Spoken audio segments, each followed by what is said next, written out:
Science perfection চ্যানেলে সকলকে স্বাগত। আজকে আমরা একটি গাণিতিক সমস্যার সমাধান করব।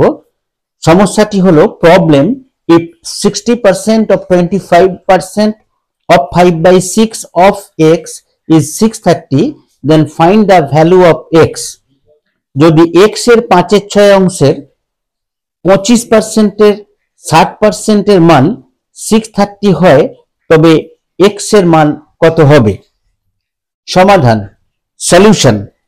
প্রশ্ন অনুসারে x into 5/6 into 25% into 60% is equal to 630 বা x into 5/6 into 25/100 into 60/100 is equal to 630 বা x is equal to 630 into 6/5 into 100/25 into 100/60।